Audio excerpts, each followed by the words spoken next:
ছুঁই ছুঁই নুরুল হাকিম। চোখে মুখে লেপ্টে আছে বয়সের ছাপ।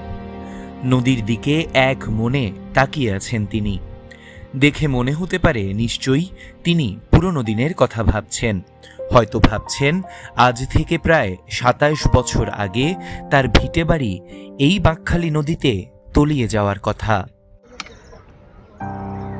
রামু পূর্ব রাজারকুলের বাসিন্দা নুরুল হাকিমের বসতবাড়ি বাঁকখালী নদীর ভাঙনে তলিয়ে যায়। পুরনো কথা স্মরণ করে নুরুল হাকিম অভিযোগ করেন, অপরিকল্পিত বালু উত্তোলনের ফলে নতুন করে আবারও নদীর পারে ভাঙন দেখা দিয়েছে।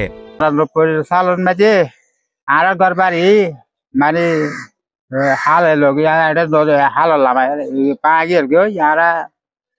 মাছের ঘরে ঘরে আসছিলাম, নলামি বালু নতুলতে বলি বলক নলামি তো বল লামি গিয়ে গই আরা ইয়া মানা করলেও না মানা না মানিয়ে হতে না আরা হতে সরকার থাকি দে।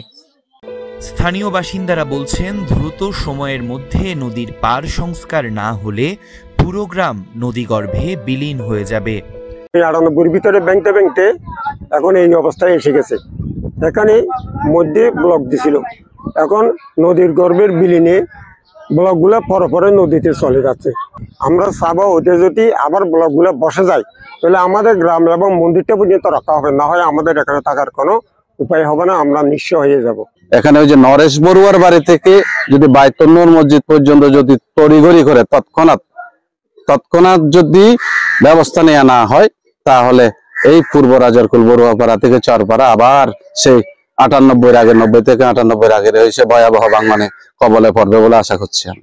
এছাড়াও দুপারের ভাঙন সংস্কারে সরকারের যে অর্থ ব্যয় হবে তা গত ৫ থেকে ৭ বছরের বালুমহাল ইজারা থেকে প্রাপ্ত রাজস্ব দিয়ে হবে না বলে দাবি করেন রামুর এই বাসিন্দা। অপরিকল্পিত বালু উত্তোলনের কারণে নদীর দুই পারের যে ক্ষয়ক্ষতি হয়েছে, ওই ক্ষয়ক্ষতি মেরামতে যে পরিমাণ অর্থ ব্যয় হবে ৫-৭ বছর বালুর মহল ইজারা দিয়ে ওই পরিমাণ রাজস্ব সরকার পাইছে বলে আমার মনে হয় না।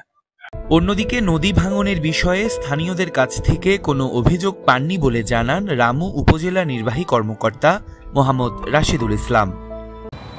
আপনি যেটা বললেন আসলে আমার কাছে ওইভাবে কেউ অভিযোগটা করে নাই। আপনি যেহেতু এটা জিনিসটা জানালেন, আমরা চেষ্টা করব। স্থানীয়দের বরাত দিয়ে বিগত ৫ থেকে ৭ বছরে ওই বালুমহাল থেকে প্রাপ্ত রাজস্ব থেকে সংস্কার ব্যয় আরও বেশি হবে এমন প্রশ্নে ইউএনও বলেন, বিষয়টি খতিয়ে দেখে জেলা প্রশাসনকে রিপোর্ট দেয়া হবে। সত্যিকার যদি এরকম হয়, যদি যারা আমাদের এখান থেকে হয় না, জেলা প্রশাসন থেকে হয়, আমরা ওখানে রিপোর্ট দেওয়ার চেষ্টা করবো যাতে যারা সেক্ষেত্রে যাতে বিবেচনা করার সুযোগ থাকে। নদীর পাড়ের মানুষদের দাবি, দ্রুত সময়ের মধ্যে ভাঙন রোধে জরুরি ব্যবস্থা গ্রহণ করা হোক। News desk, TTN।